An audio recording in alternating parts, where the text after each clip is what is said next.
നമസ്കാരം. എല്ലാ സോളാർ വെൻഡേഴ്സിൻ്റെയും എല്ലാ സോളാർ പ്രൊസ്യൂമേഴ്സിൻ്റെയും ശ്രദ്ധയ്ക്കായിട്ട് 4 ഇടങ്ങളിൽ ഓപ്പണായിട്ടുള്ള ഹിയറിംഗ് നടത്തണമെന്ന് ഹൈക്കോടതി Kerala state electricity regulatory commission പറഞ്ഞിട്ടുണ്ട്. 1 മാസത്തിന് മുമ്പ് അത് ജനങ്ങളെ അറിയിക്കണമെന്നാണ് നിയമമെന്നാണ് ഇന്നലെ ഞങ്ങൾക്ക് മനസ്സിലായത്. അപ്പോൾ ഇന്നലെയും ഇന്നുമായിട്ടും ആ ഒരു തീരുമാനം KCRC എടുത്തിട്ട് അറിയാൻ പാടില്ല. കാരണം ഇപ്പോൾ വിധി വന്നിട്ട് ഒരാഴ്ച കഴിഞ്ഞു. ഇങ്ങനെ മുമ്പോട്ട് അവർ വച്ചിട്ടിക്കൊണ്ട് പോവുകയാണെങ്കിൽ ഒരു പക്ഷേ ഒക്ടോബർ 1 തന്നെ തീരുമാനമാകും തോന്നുന്നില്ല.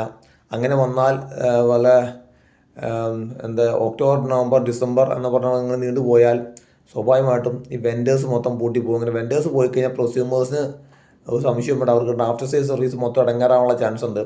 അപ്പോൾ എത്രയും വേണം തീരുമാനം അറിയാനുള്ളൊരു കാര്യം എന്ന് വെച്ചാൽ എല്ലാവരും KCRC വിളിച്ച് ചോദിക്കുക എന്നാണ് ഓപ്പണായിട്ടുള്ള മീറ്റിംഗ് വയ്ക്കാൻ പോകുന്നത്, അതായത് തെളിവെടുപ്പ് വയ്ക്കാൻ പോകുന്നത്. അവിടെ ഒരു പ്രഷർ കൊടുത്തില്ലെങ്കിൽ ചിലപ്പോൾ അത് നടന്നു വരില്ല. ഇത് വലിപ്പിക്കാൻ കിട്ടിയ ചാൻസ് പോലെ തോന്നുന്നുണ്ട്. അത് ഒരിക്കലും Kerala state electricity regulatory commission അങ്ങനെ ഒരു അവസരം കൊടുക്കരുത്. അതുകൊണ്ട് എല്ലാ പ്രൊസ്യൂമേഴ്സും എല്ലാ വെൻഡേഴ്സും എന്നാണ് നടത്താൻ പോകുന്നതെന്ന് അറിയാൻ വേണ്ടി ഉള്ള ഒരു താല്പര്യം കാണിക്കണമെന്ന് അപേക്ഷിക്കുന്നു. ഞങ്ങൾ ശ്രമിക്കുന്നുണ്ട്. Thank you.